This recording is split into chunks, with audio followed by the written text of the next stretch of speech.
Le Club Sexu présente Aquatijoui. La saison 5 est rendue possible grâce à Feu Eco, des bougies de soya faites au Québec.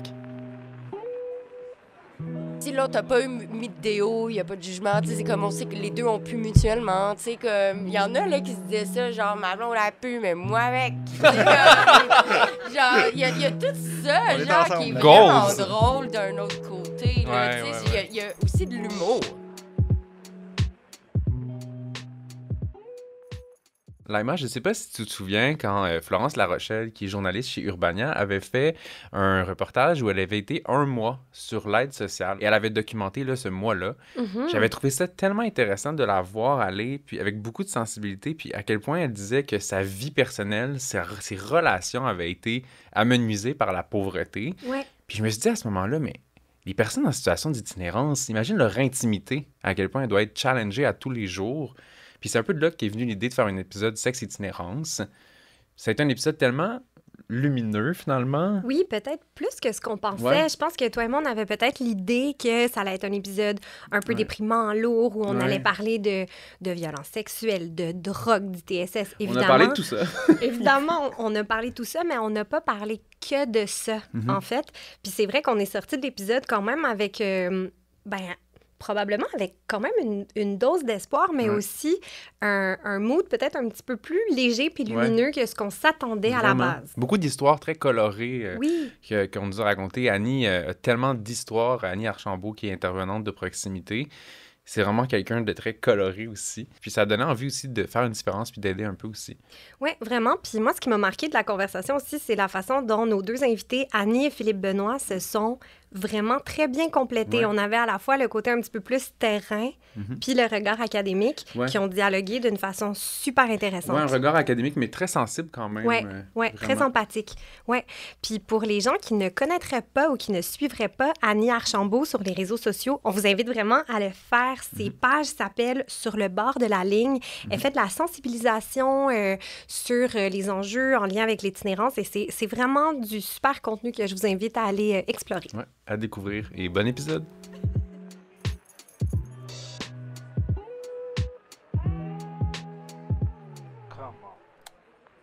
Justin, c'est moi où il fait chaud ici. C'est parce qu'on est autour d'une bougie Feu Eco crépitante.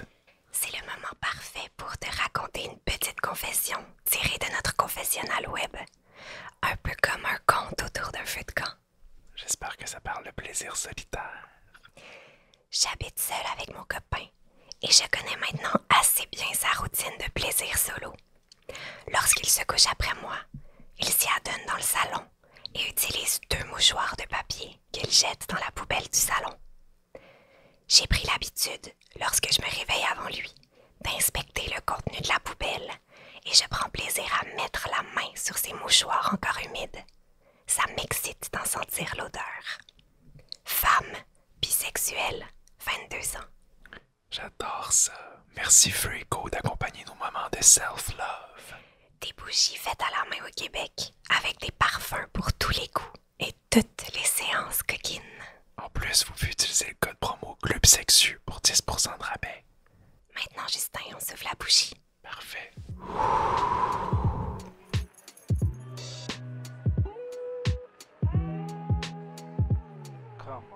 Ça fait 10 ans que tu t'es pas vu sans barbe, tu veux dire? Genre, c'est ça. Ouais. Il y a un Plus film que 10 ans TikTok que même. tu peux te voir à quoi tu ressemblerais sans barbe. Ouais, tu sais, j'ai Ah ouais? Les l'as filles ont fait? ça. Ouais, Franchement. genre, ah, ça fait bizarre. C'est parti? Ah, mais on parlait de moustache. Salut tout le monde! Allô? Merci d'être avec nous aujourd'hui. Alors, avant de se lancer, laissez-moi vous présenter rapidement Annie Archambault. Tu es intervenante de proximité, militante et créatrice de contenu engagée pour les droits des personnes en situation d'itinérance. Tu as d'ailleurs toi-même vécu 5 ans dans la rue.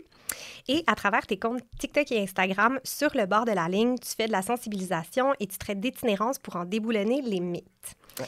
Ton travail vraiment essentiel sur les réseaux sociaux t'a d'ailleurs valu un prix au Gala Influence Création 2025 dans la catégorie sensibilisation. Et Philippe Benoît Côté, salut! Allô? Tu es professeur au département de sexologie à l'UQAM. Tu es aussi directeur du département. Donc, on n'a pas juste un professeur, on a un directeur avec nous. Et parmi tes domaines d'expertise, on retrouve l'éducation en santé sexuelle et l'itinérance, ce qui explique évidemment ta présence aujourd'hui. Tu t'es notamment intéressé aux trajectoires de vie chez les hommes en situation d'itinérance et au parcours de vie des jeunes trans et non-binaires en situation d'itinérance au Québec. Exact. Et là, je peux révéler que je t'ai eu comme prof Ben oui. lors de mon passage en sexo à l'UQAM en 2015. C'est vraiment correct si tu t'en rappelles pas. Ouais, je m'excuse. Au fil des années, on cumule beaucoup de personnes. Ben oui, Ouais. puis ça fait 10 ans quand T'avais même. mis combien sur Rate My Teacher? Une bonne note, j'espère. Ça existe, Rate Super. My Ça existe Teacher. Ben oui. encore. Moi, c'était ma Ouais. référence à l'époque, en tout cas. OK. Bon, mais je retournerai voir. Mais je veux absolument souligner que c'est toi qui m'as appris le concept et le mot intersectionnalité. Puis je te remercie pour ça parce que c'est vraiment un mot que j'utilise beaucoup Ouais. dans ma vie. Donc, quand même un bel C'est un impact. concept fort quand même. Là. Mhm. Très, très bien vieilli aussi. Ben oui, exact. Ben, on est très contente de vous recevoir pour parler Ouais. de sexualité et d'itinérance. J'aimerais qu'on commence par une grande statistique qui est un peu datée quand même, une statistique de 2022 qui dit qu'il y aurait environ 10 000 personnes en situation d'itinérance visible au Québec. Bon, on peut imaginer qu'avec les impacts de la pandémie qui se font encore sentir, peut-être que ce chiffre-là mériterait d'être revisité. Mhm. La crise du logement aussi. La crise du logement, ça veut dire quoi être en situation d'itinérance visible? Puis avant que vous répondiez, on dirait que cette question-là en appelle une deuxième. C'est quoi la face cachée de l'itinérance, finalement? Ben, c'est sûr, par rapport aux 10 000, tu sais, c'est la pointe de l'iceberg Ouais. parce qu'on ne pourra jamais compter l'itinérance, en partie à cause de l'itinérance cachée. Le 10 000, c'est comme l'itinérance qui dérange. C'est comme ceux qui dérangent, que ça ne tente plus de voir. Puis, je pense qu'avec les années, mettons, quand j'ai commencé dans le domaine, il y avait moins d'itinérance cachée, en tout cas, que je voyais ou que les gens me nommaient. Puis, plus les années avancent, tu sais, j'ai l'impression qu'on est dans du 50-50, même 60-40. Tu veux dire visible, caché? Visible caché parce que, ben, il y a de plus en plus de répression, de criminalisation, de violence que ces personnes vivent, soit entre eux ou même des personnes logées contre les personnes non logées. Puis ça va venir beaucoup toucher les femmes, la communauté LGBTQ+, et les jeunes 13-25 ans d'être en situation d'itinérance cachée parce que tu es déjà comme dans une position vulnérable de qui tu es de ta personne. Rajoute ta vulnérabilité d'être dans la rue, ben c'est comme pas vraiment à ton avantage qu'on sache que t'as nulle part où aller, tu sais. Puis ça se manifeste comment, l'itinérance cachée? C'est des gens qui passent d'un divan à un autre? C'est des gens qui dorment dans leur voiture? Ils sont où, ces personnes-là? Ben, ça peut être de passer toute la journée à la bibliothèque à lire un livre, passer ta nuit, ben là, dans un McDo, maintenant, souvent, ils ferment la nuit, là, mais ça peut être, tu sais, le but, là, c'est que tu penses que la personne à côté de toi dans le métro s'en va au travail, là. C'est pas de dormir sur le banc toute la journée dans le métro, là. C'est physiquement, t'es à côté de moi, puis moi, je le sais pas, en fait, que tu t'en vas nulle part, puis tu fais juste prendre le métro littéralement toute la journée, faire du couchsurfing, dormir dans ton auto, échanger des services sexuels contre un toit, puis tu sais, d'être là vraiment en permanence avec la même personne que... Tu sais, dès que c'est le printemps, tu fly, là. T'es comme, OK, il fait plus moins 40, je fuis cette personne. Ça peut être de rester dans une situation de violence conjugale aussi, là, longtemps, parce que t'as nulle part où aller. Ça peut être considéré comme des violences cachées. Il y a plein d'aspects différents, ouais. C'est très difficile de mettre un chiffre sur cette pourras itinérance. jamais. On pourra jamais, c'est ça. Ben oui. Le piège, en fait, du chiffre du 10 000, en fait, tu sais, c'est que ça, comme Annie le dit, en fait, c'est que ça masque, en fait, tout plein d'autres réalités, en fait, tu sais. Puis là, c'est vraiment des enjeux méthodologiques, là, tu sais, fait que moi, ça fait des années que, tu sais, que nous, on a travaillé à faire le deuxième portrait, mais le portrait version qualitatif, en fait, avec mes collègues, parce qu'on voulait pas s'embarquer dans une logique épidémiologique quantitative, ce qui est correct. Ça nous prend des chiffres dans notre société, mais on dirait qu'on met pas de l'avant les biais de ce genre de méthode-là. Puis comme Annie l'explique, en fait, c'est que cette enquête-là va juste capter ce qu'on voit, en fait. Fait que c'est pour ça qu'on parle d'itinérance visible. Puis en plus, c'est une photo parce que c'est une journée qu'on a mobilisé tout le monde pour aller chercher des gens, mais c'est des personnes visibles, donc c'est l'itinérance typique. Là, fait que c'est les gens, tu sais, pensez à l'image de la personne qui dort sur un banc de parc là, avec une bouteille d'alcool. C'est ça qu'on va aller comme capter comme réalité. Puis là, au fil des années, on s'est donné des nouveaux outils, des nouveaux mots. Fait que là, l'idée de itinérance visible, itinérance cachée est apparue. Puis évidemment que ces réalités-là existaient. C'est juste qu'on s'est donné des outils conceptuels, théoriques pour penser comme un peu autrement, en fait.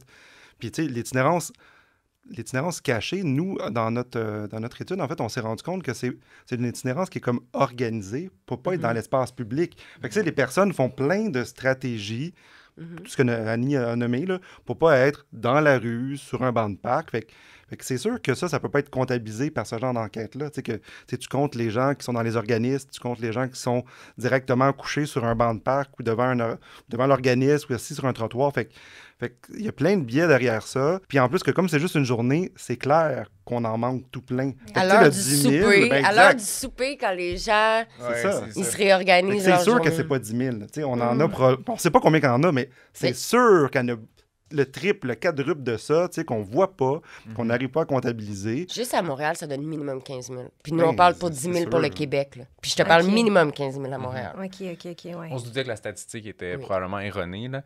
On vous reçoit pour parler de sexualité et d'itinérance en particulier. Exact. C'est quand même important de mettre la table, je pense, de les deux facettes là, cachées et visibles. Pour beaucoup de gens, pour avoir de la sexualité tout seul ou à deux, ben ça prend de l'intimité. Donc, un espace fermé. Pour ces personnes-là qui sont en situation d'itinérance visible, comment on jongle avec sexualité, intimité quand on n'en a juste pas? En tout cas, nous, dans nos enquêtes qu'on a faites, tu sais, les gens ont une certaine forme de sexualité, mais c'est juste que tu es constamment sous le regard d'autrui. Tu sais, fait qu'il y a comme un enjeu de j'exprime comment ma sexualité. Puis la sexualité, c'est pas juste des pénétrations. Là, tu sais, il y a Non. comme les caresses, le contact avec l'autre. Fait que tu es constamment, surtout dans une itinérance visible, tu es constamment sous le regard d'autrui. Fait que les personnes se retrouvent à trouver des endroits pour se cacher. Fait qu'il peut y avoir comme les toilettes dans certains endroits, dans des lieux publics, là, aller comme ça, dans une bibliothèque cachée dans le fond, en quelque part. Tu sais, les gens mobilisent plein de stratégies, mais qui les placent aussi à risque dans des conditions tu sais, de risque de se faire attraper par des gardiens de sécurité. Fait que, tu sais, c'est comme si ça met beaucoup de pression, en fait, sur les personnes à comment je l'exprime, ma sexualité, surtout dans une itinérance qui est visible. Puis il peut y avoir la même chose aussi que l'itinérance cachée, parce que tu te retrouves dans des espaces aussi qui sont justement cachés, qui peuvent avoir des risques supplémentaires, des conséquences supplémentaires. Là. Ça peut être aussi, tu sais, le parfait exemple que j'ai vu comme exemple plusieurs fois, c'est quelqu'un qui va se masturber dans un parc, puis on va associer ça aux enfants. Tu sais, il l'a fait dans le parc à Ouais. cause des enfants, puis on associe ça à de la pédophilie, puis t'es comme, wow, genre, je comprends pourquoi qu'on associe tout de suite, mais on peut-tu voir un peu plus loin ou aller poser vraiment des questions, de faire comme, ben, il était-tu juste comme là parce que c'est l'espace public qui occupe? Souvent, je suis comme, il regardait pas tes enfants ou, tu sais, c'était pas...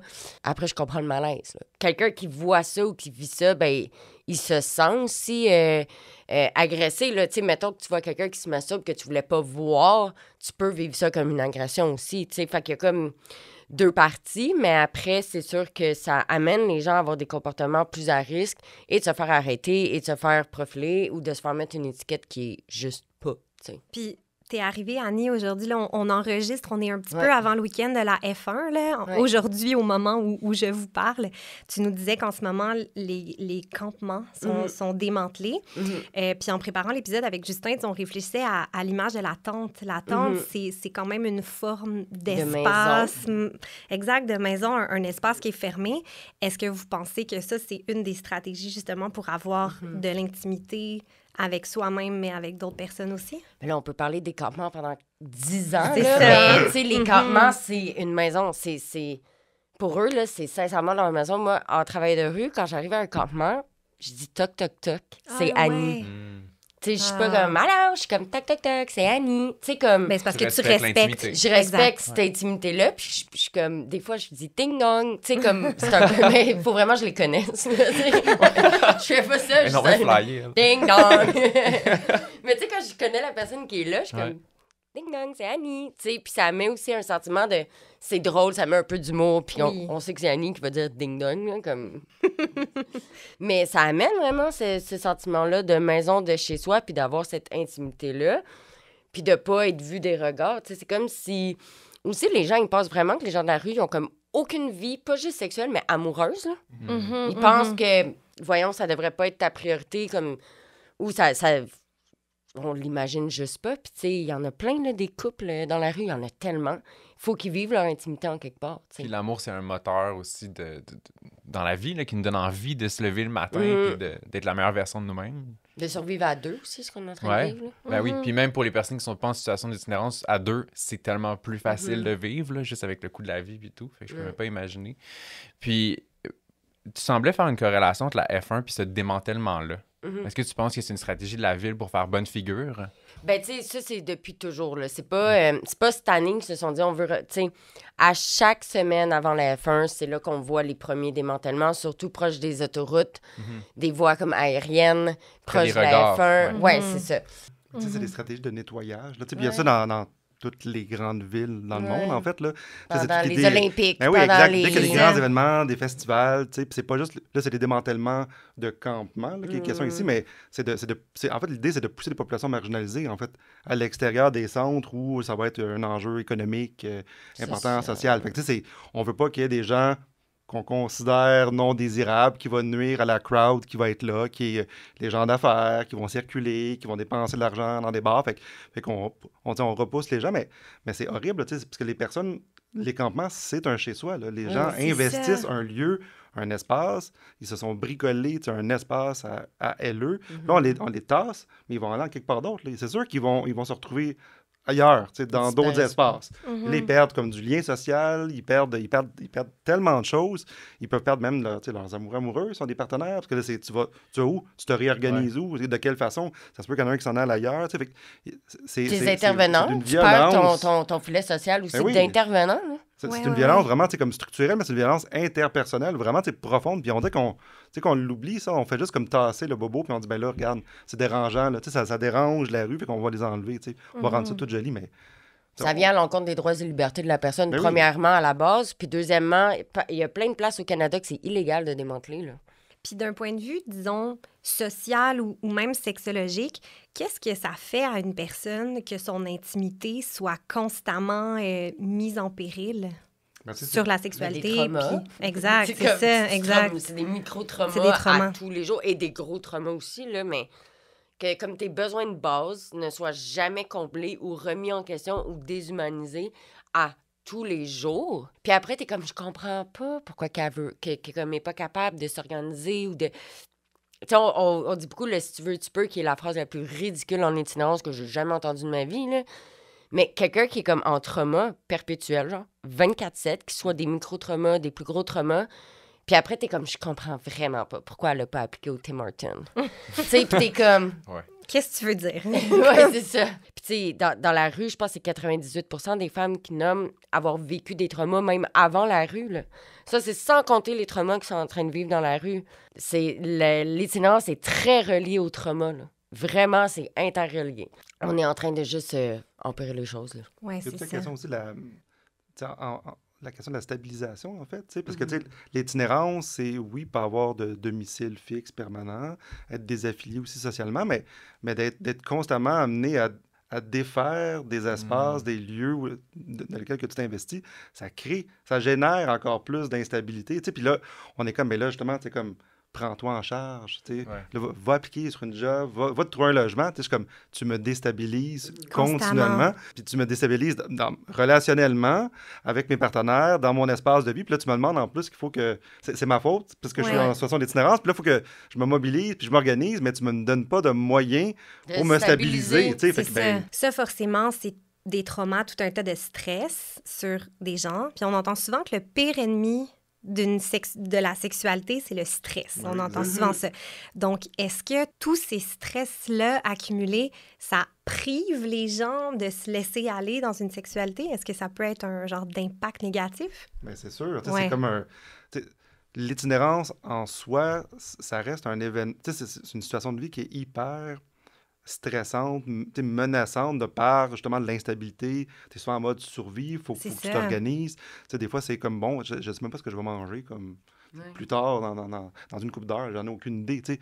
Fait que là, c'est sûr que ça crée comme beaucoup de stress, d'angoisse. Puis là, il faut que tu dis, en plus, c'est comme, OK, là, il faut que... Tu te déconnectes, Faut faut que tu te faut que je laisses m'investisse aller. avec d'autres personnes dans une C'est ça. relation amoureuse Ouais. saine. Tu sais, fait que là, c'est comme le contraire, en fait, d'une relation amoureuse où là, tu es justement calme, tu t'investis dans l'autre, tu as tes activités à part, tu sais, tu travailles, tu as tes amis, mais tu t'investis. Tu sais. C'est une situation de vie qui est hyper stressante et angoissante. Fait que c'est sûr que ça génère beaucoup de difficultés puis d'obstacles à créer du lien, maintenir ce lien-là amoureux. Puis en même temps, comme Annie, elle disait, c'est ça qui est particulier, c'est parce qu'en même temps, l'itinérance est remplie de liens pareils. Fait que les gens en ont besoin de tisser du lien. On en a besoin d'avoir ces liens-là plus que jamais, tu sais, parce que justement, t'es tout seul. Fait que t'en as besoin de ce lien-là. Mais en même temps, le contexte de l'itinérance rend ça comme vraiment pas facile. Puis déjà, on s'entend que les relations amoureuses, à la base... C'est vraiment pas pas facile à la base. Fait que là, tu rajoutes un contexte hyper précaire, difficile, complexe. Des fois, ça amène des relations super toxiques, en fait. Puis Ouais. des fois, je veux dire, autant les deux. Je pense qu'il y a des relations toxiques dans toutes les sphères sociales, là, que tu sois milliardaire ou dans la rue. Là, il va toujours avoir des relations toxiques. Mais ce qu'on va voir aussi, c'est des gens qui s'aiment vraiment fort. Puis, tu sais, j'en ai plein en tête qui sont ensemble depuis toujours, puis je les verrai jamais pas ensemble, puis que c'est vraiment comme une entraide mutuelle, puis... Mais t'en as d'autres, surtout, là, je vais parler pour les femmes, qui vont se mettre en couple par protection, mais dans le fond, c'est hyper violent. Tu sais, le gars dans la rue, il est comme, ben je sais qu'elle a besoin de moi, tu comprends-tu? Fait que là, Fait que ton ça chèque donne un est à moi. ascendant. Ton chèque est à moi. Puis, tu sais, je vais te vendre, ou tu sais, je vais faire ci, je vais faire ça, puis la fille est juste comme... C'est des situations, mettons, que la fille a juste peur d'être seule dans la rue. Puis qu'ils viennent te voir souvent, ils sont comme Annie, genre, mettons, voici ce que je vis, voici ce qui se passe réellement, voici nanana, tu sais. Puis c'est pas l'histoire d'une femme, là, je parle, c'est l'histoire de plein de femmes dans la rue qui se mettent en couple pour ça, tu sais, pour un sentiment de sécurité, mais dans le fond, ils sont pas en sécurité parce que la personne est violente.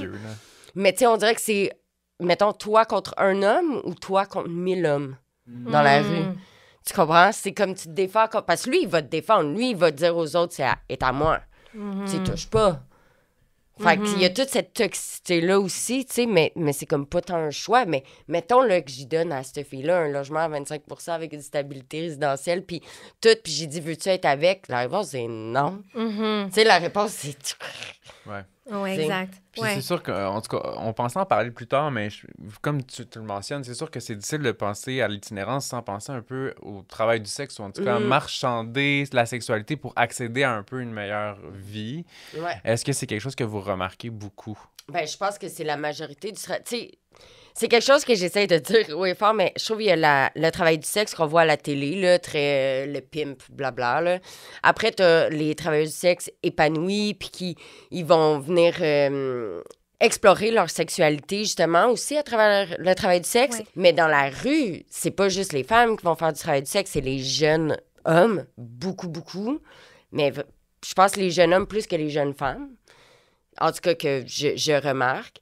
Puis la communauté queer, mais c'est de la survie. C'est vraiment de la survie. Là. Il y en a qui pensent que c'est juste pour la conso, mais c'est bien plus loin que ça. Puis l'hiver, c'est capoté. L'hiver, c'est pire. C'est pire. T'sais, on dirait qu'ils disparaissent un peu au mois d'octobre-novembre. Tout d'un coup, ils ont rencontré quelqu'un. Mais tu sais, ça va être un homme vraiment plus âgé qui va faire comme, OK, ben viens, mais non, mais je vais prendre soin de toi. Il fait froid dehors. Puis là, peux-tu juste... me faire un blowjob. Puis là, après, c'est « Hey, mon ami va venir à la maison, peux-tu t'occuper de mon ami? » Mais tu sais, t'es dans une position que tu peux pas dire non. Donc, la sexualité dans ces rapports-là Prends devient le une monnaie pouvoir. d'échange. Ouais, une monnaie d'échange. Puis, gars, au printemps, tu sais, demande à tous les intervenants, là, au printemps, t'as la vague du printemps qu'on appelle. C'est tous ceux qui ressortent de ces endroits-là. Parce que là, il fait plus froid, fait qu'ils s'enfuient de ces endroits-là ou de ces personnes-là. Puis en lien justement avec la sexualité qui est marchandisée, est-ce que c'est quelque chose que tu constates aussi dans ce que... Les études montrent que autour de comme 15 à 30 % en fait, là, des personnes en situation d'itinérance qui vont mobiliser les échanges de services sexuels. Fait que c'est hyper présent, en fait. De ce qu'on là, sait, en plus. Là, c'est beaucoup associé souvent au travail du sexe, mais quand on rajoute la composante échange de services sexuels, comme Annie l'explique, c'est sûr que l'on vient d'amplifier, en fait, là, la situation. Puis c'est beaucoup polarisé, en fait, ce sujet-là sur travail du sexe, prostitution, échange de services sexuels, mais il reste que le contexte de l'itinérance construit une réalité particulière qui n'est pas celle du travail du sexe, par exemple, la femme ou la personne qui est chez elle avec sa webcam, qui a comme tout une démarche. Une démarche, en fait, derrière ça. Qui choisit le travail du sexe parmi d'autres options. Puis là, c'est vraiment un choix. On n'est pas dans l'exploitation. Tout ça, a totalement lieu d'être. C'est juste Exact. pas la même chose, en fait. Mais en même temps, c'est ça qui est comme complexe parce que ça peut arriver. Il y a des personnes que moi j'ai rencontrées dans mes enquêtes puis ils disaient moi, ben, je reconnais que c'est du travail du sexe puis c'est un choix. Mais il reste que le contexte réel de l'itinérance crée une situation justement de précarité puis qui fait en sorte que les gens agissent dans l'urgence. Puis l'échange de services sexuels, c'est pas nécessairement quelque chose qui est hyper planifié, là. C'est que t'arrives, puis là, Des fois, tu t'en rends même pas compte, t'es comme, oh my God. t'as besoin de manger, t'as besoin d'argent, quelqu'un qui Ouais. arrive, puis là, tu sens que là, il veut pas t'offrir à manger facilement. Il y a comme quelque chose qui est en train de se tisser. Il veut t'amener chez lui. Puis là, c'est comme, OK, qu'est-ce que je fais? Tu sais, j'ai rien, j'ai pas de plan, là. Où je vais dormir à soir, tu sais. Fait que j'y vais, j'embarque. Puis là, c'est comme, il va peut-être avoir ça comme enjeu. Qu'est-ce que je fais? OK, je vais le négocier, puis on va partir de là. Mais Tu ce vois qui fait pas que ça c'est. de même non plus. Des fois, c'est après, t'es Ben, comme, exact. tu sais. Ouais, c'est ça, c'est c'était insidieux. ça. Des fois, c'est 5 ans plus tard, t'es comme, Ouais. C'est Tu ça sais, qui s'est le- passé, tu sais. Fait que Intéressant. Fait que, tu sais, c'est ça, c'est le contexte de l'itinérance qui produit autre chose. Puis là, en plus, quand on rajoute des plus jeunes, il y a des mineurs aussi qui peuvent se retrouver en itinérance, qui font des fugues. Ah Fait que là, ouais. il y a tout un enjeu de complexité derrière ça. Mais nous autres aussi, dans nos études, ce qu'on a vu à chaque fois, c'est l'enjeu de survie, en fait. Tu sais, fait qu'il y a vraiment quelque chose de... C'est pas du cash pour du cash, c'est pas une business que tu es en train de te créer, c'est j'ai besoin d'argent rapidement pour m'acheter à manger. J'ai besoin d'argent parce que là, ce soir, il faut que j'aille me louer un hôtel. Tu sais, fait qu'il y a comme un contexte qui est tout autre que ce qu'on peut voir peut-être dans d'autres milieux. Ce qui fait que le choix, évidemment, qui est là. Tu sais, on peut pas dire que le choix est jamais là, mais c'est un choix qu'on appelle en fait un choix contraint, en fait, contraint par plein de conditions d'existence qui les amènent à faire ça. Puis, d'autres, on a fait des études, puis souvent, c'était beaucoup près des femmes, là. Puis là, les femmes, en fait, ce qu'ils nous expliquaient, c'est qu'ils essayaient tout plein d'autres stratégies avant d'arriver finalement à celle-là, qui était comme les échanges de services sexuels. Fait que c'est un peu Quoi, la les autres logique. stratégies? Ben, tu sais, tu peux comme quêter, tu peux voler, tu peux vendre de la drogue. Tu sais, il y a plein de stratégies que tu peux mettre en place, tu sais, pour y arriver.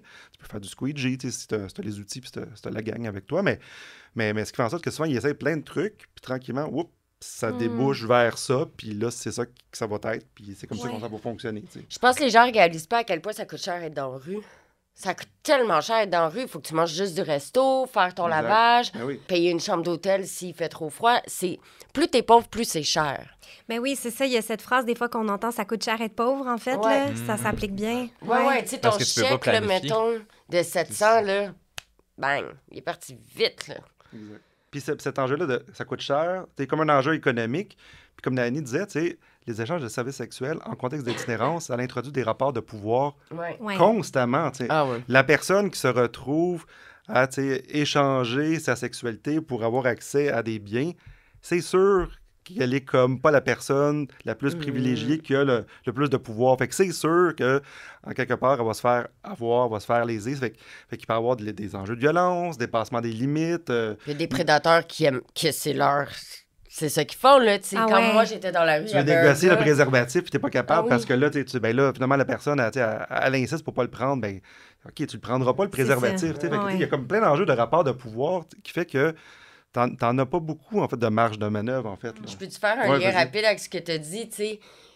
Des fois, là, peut-être ça part de loin, mais tu sais, des fois, on me dit, Annie, on devrait pas donner d'argent aux gens de la rue, tu sais, on devrait donner de la bouffe directement, mais ça, puis j'arrête pas de dire, ben, en fait, tu sais, on va arrêter avec le symptôme du sauveur, là, ton 2 piastres, mettons qu'elle la met dans la conso, c'est pas toi qui vas l'empêcher de consommer avec ton 2 $. Ce qui va arriver, c'est qu'elle va se mettre encore plus à risque dans des comportements encore plus à risque pour avoir ce 2 $-là, mettons, dont des comportements comme le travail Exact. du sexe. Puis si le client, il dit, moi, je veux pas mettre de condom, mais qu'il manque... puis il dit, je te donne 20 piastres de plus pour pas de condom, puis qu'il manque crème exactement 20 $ pour qu'elle se sente bien dans sa journée physiquement, puis qu'elle a besoin de s'acheter cette conso-là. Des fois, on veut tellement être le sauveur puis dire j'ai des meilleures morales, je vais pas donner d'argent, Ouais. je veux pas qu'elle gèle. Mais en fait, c'est quoi? Peut-être que tu l'as empêché de faire un client, pas de condom, dans une ruelle pour avoir accès à ça. Tu sais. Puis des fois, notre syndrome genre du sauveur, du j'ai des meilleures morales, vient en fait mettre encore plus en danger la personne réellement. Tu sais. C'est sûr que là, tu l'as nommé un peu la question du risque, la prise de risque. Est-ce que les Ouais. personnes en situation d'itinérance sont plus à risque d'avoir des ITSS dans des situations où ils s'exposent pour leur santé. Ou des grossesses non désirées. Des grossesses non ou désirées. ouais. Est-ce que vous offrez je te regarde surtout Annie, est-ce que vous offrez de l'aide à ce niveau-là? Mais oui, tout Ouais. le temps. Tu sais, tout le temps. Mon sac, il est plein de cordons, là. Mais, Oui, c'est vrai. ben non, mais tu sais, moi, je parle beaucoup d'itinérance sur ma page, mais tu sais, ma job, c'est pas l'itinérance. En fait, dans le sens, je suis travailleuse de rue, travailleuse de proximité. Tu sais, je travaille avec toute personne qui consomme des drogues par injection, inhalation, travail du sexe et itinérance. C'est juste que je parle de l'itinérance pour plusieurs raisons, parce que je me connais... Pas que je me connais plus, mais tu sais, je l'ai vécu aussi. Puis c'est vraiment... Je travaille beaucoup avec des personnes en situation de précarité, mais je fais aussi de la livraison de cordons dans des salons de massage. Ah. Tu sais, c'est pas vrai que je fais que de l'itinérance. C'est de ça que je parle, c'est ça que je souligne. Puis je pense, anyway, que les gens au Québec sont même pas prêts d'entendre parler de l'autre côté de mon travail parce qu'il y a tellement de préjugés. Puis moi, ça me tente pas, cette violence-là. Là. Je me concentre sur l'itinérance, puis comme... C'est déjà beaucoup. C'est déjà pas pire. Je commence à dire, ben oui, je donne des pipes à crack puis des condoms. Puis tu sais, là, genre, je verrai plus le bout. C'est la fameuse approche de réduction des méfaits, là. Ouais, exact. Fait que, tu sais, après, il y a des journées de dépistage. Souvent, les organismes communautaires, on se met ensemble pour créer des journées de dépistage. Le Dépistafest. Oui, du Club Sexy, un organisme qu'on aime beaucoup. Tu sais, il y a plein d'autres... mais tu sais, moi, quelqu'un qui me dit... Il y a aussi avec Médecins du Monde... qui font, c'est comme une clinique mobile avec des infirmières, puis elle peut faire des dépistages tout de suite dans le camion, sans rendez-vous, sans RAMQ. Il y a plein de façons de faire les tests. Après, des fois, est-ce que, par rapport, mettons, à l'injection ou l'inhalation, je pense que ce qui est plus difficile, c'est avec l'inhalation, tu sais, par rapport à la transmission. Tu sais, des fois, on se pense... soit pas à risque parce qu'on connaît la personne, un peu comme n'importe qui, là, tu sais, mon partenaire, il couche pas ailleurs. Tu sais, comme ça s'applique que... Je sais pas si les gens de la rue, ils ont plus d'ITSS que, genre, dans la classe de ma grand-mère qui mettait pas de condom puis que tout le monde dans les résidences pour personnes âgées est en train de coucher avec tout le monde. C'est vrai qu'il y a des problèmes de des fois, je me demande... Non, mais c'est dans fou! les centres de personnes âgées. C'est des petits coquins, Ah oui, mais ils ont du temps. Hein? Moi, ma mamie, elle me dit tout le temps... Ma mamie, elle me dit tout le tea, là, dans sa... résidence, là. Ah ouais, hein? C'est insane. C'est tellement hot, j'ai hâte d'être vieille. Oh, ben là, on va l'inviter au podcast, ta grand-mère. Ouais, vraiment. Clairement. Ça fait longtemps qu'on veut faire quelque chose sur Ouais, sexualité et personnes âgées. Ouais, Tu sais, il y a vieillissement full ou, d'ITSS dans les résidences. Moi, je C'est me ça. demande vraiment qui a le plus, tu sais. Je sais pas. Je trouve que les gens de la rue sont super ouverts quand on parle de se faire tester. Est-ce qu'on sait si les ITSS sont surreprésentés chez les personnes dans la rue? En fait, il y a eu comme toute une mouvance. En fait, là, il y a comme... déjà comme presque 2 décennies, là, en fait, là, tout un mouvement de santé publique, là, parce qu'il y avait des enquêtes qui avaient été faites à l'époque, puis on avait comme constaté, en fait, une recrudescence, puis même, en termes de comparaison, là, c'était beaucoup plus élevé, en fait, dans le contexte de l'itinérance que dans le contexte de pas d'itinérance, tu sais, fait que ça a comme tout amené comme une mouvance, en fait, de santé publique, puis ça, c'est correct, là, parce que, bon, tu sais, les chiffres montraient qu'il se passait quelque chose, là, notamment en termes de TSS, puis, tu sais, on était aussi, il y a 20 ans, encore dans les relents, un peu, là, tu sais, du VIH-Sida, tu sais, fait qu'on était beaucoup dans cette préoccupation-là. C'est là Les que la chiffres, réduction des méfaits a commencé. Exact. Ouais. Avec le VIH. Les dernières enquêtes montrent que c'est encore le cas, quand même, mais c'est juste que c'est comme si la santé publique a resté concentrée beaucoup sur l'enjeu de risque. Tu sais, fait que c'est comme si la sexualité en itinérance, c'est constamment un danger. Faut gérer, en fait, cette sexualité-là potentiellement dangereuse pour les personnes en situation d'itinérance. Mais la conception ultime, c'est ça pourrait sortir de l'itinérance. Puis là, il pourrait y avoir des ITSS qui pourraient venir dans une population qui est non itinérante. Tu sais, fait que, mais j'ai l'impression que les gens c'est- qui sont moins précaires se font moins tester. Je sais pas si c'est dans ma tête, là, mais comme je suis sûre que si je demande à 20 amis là, c'est quand la dernière fois qu'ils se sont fait Oui. tester, Ouais. ça doit faire 10 ans. Mais ça me fait penser à un exemple par rapport aux travailleuses du sexe. Tu sais, les Ouais, travailleuses ouais, du c'est sexe, on a un peu ce préjugé-là que les travailleuses du sexe sont vraiment, tu sais, tous pleines de chlamydia, gonorrhée, syphilis exact. et autres, alors que ces personnes-là se font tester Mais oui, plus constamment, régulièrement que ouais. les gens qui travaillent pas dans ce domaine-là, justement parce qu'il y a une espèce de prise en charge de sa santé sexuelle, fait que c'est pas vrai là, que les ITSS sont surreprésentés chez les travailleuses du Dans les sexe. organismes en itinérance, là, il y a des préservatifs, Ouais. il y a des posters sur les ITSS. Tu sais, fait Il n'y a que pas de tabou. nous quand je fais des enquêtes, je leur demande, tu sais, qu'est-ce que tu sais sur la santé sexuelle, ils sont hyper informés, là. Tu sais, il n'y a comme pas de raison qu'ils ne soient pas informés sur les enjeux liés aux préservatifs, ITSS, moyens de contraception. Les jeunes, notamment, tu sais, connaissent les informations, sont présentés dans les organismes, sont là. Mais c'est un peu ça aussi le piège, c'est que le regard qu'on porte sur la sexualité de ces personnes-là se concentre presque exclusivement là-dessus. Fait que les intervenantes agissent là-dessus. C'est là-dessus qu'ils voient en fait la sexualité des jeunes, là, pas juste des jeunes, mais moi j'ai beaucoup travaillé avec les jeunes. On n'est pas du côté des besoins, on est du côté de plus réduire les risques en fait. Mais c'est drôle parce que Justin et moi, on est tombés dans le panneau parce que quand on a préparé notre épisode, on avait beaucoup de questions sur le travail du sexe, la drogue, les ITSS, les risques. Et là, j'ai fait une pré-entrevue avec toi, Philippe Benoît, puis tu me l'as dit, t'as dit... Dans toutes les classes sociales. Ben, tu m'as comme un peu dit, c'est intéressant parce que votre plan d'entrevue en ce moment, il est très concentré sur les enjeux et les risques, alors que c'est pas que ça, la sexualité chez les personnes itinérantes, mais en règle générale. Fait que finalement, je trouvais ça quand même assez intéressant parce que nous aussi, on l'a mis, cette lunette-là. Ouais, pas nécessairement négative, mais peut-être comme un peu comme... Ben, biaisé, peut-être. Pessimiste, peut-être un petit peu. Si on essaie de changer notre perspective, c'est quoi une perspective un peu plus positive qu'on pourrait avoir? On parlait d'amour tantôt, mais c'est drôle parce que les intervenantes ont tendance à pas beaucoup aborder cet enjeu-là pour plein de raisons, des raisons de malaise, de tabou, puis c'est aussi justement le formatage, le message de santé publique est tellement concentré sur la santé négative, donc prévenir les risques, qui fait en sorte que les intervenantes n'ont pas beaucoup tendance à aller dans ces zones-là. Puis pourtant, moi, quand je fais des enquêtes auprès des jeunes, les jeunes me disent « Hey, j'aimerais ça, moi, parler de relations amoureuses, puis parler de sexualité, puis à la limite, parler de position sexuelle. » C'est qui ces intervenants-là? C'est les jeunes, en fait. Renvoyés! De pouvoir, en fait, aborder des sujets liés à la sexualité, mais de façon positive, pas juste l'angle. C'est important de parler de tout ça, la prévention des risques, des ITSS, parler de consentement. C'est des sujets, pas juste d'actualité, mais fondamentaux, mais ça ne s'arrête pas qu'à ça non plus, la sexualité. Puis les personnes en situation d'itinérance, leur sexualité ne s'arrête pas qu'à ça non plus. Fait que, il faut comme embrasser aussi plus large. Mais ça me fait juste penser plus largement à l'éducation sexuelle en général. Moi, c'est vrai que j'ai eu peu d'éducation sexuelle à l'école, mais les fois où on nous en parlait, c'était... tomber pas enceinte, attraper pas la chlamydia. Exact, on parlait pas de plaisir, on parlait pas de consentement, on parlait pas non plus des aspects plus positifs de la sexualité. Donc, est-ce que vous pensez que ces approches-là qui semblent encore un peu présentes là, dans les interventions, est-ce que c'est juste parce que c'est représentatif de la vision de la sexualité en général dans notre société? On dirait que c'est pas tant quelque chose que moi, je suis confrontée au travail. Là. Je pense que j'ai quand même des conversations hyper ouvertes avec les personnes avec qui je travaille. Là. Je veux dire... Peut-être parce que je travaille pas avec les jeunes. On dirait que leur réalité est complètement différente. C'est comme... Tu vas en profondeur quand même avec les gens avec qui t'interviens. Ouais, tu peux parler de plaisir, tu peux parler de pratiques sexuelles, tu peux parler Oui, si c'est eux qui ouvrent la porte. Ouais. OK.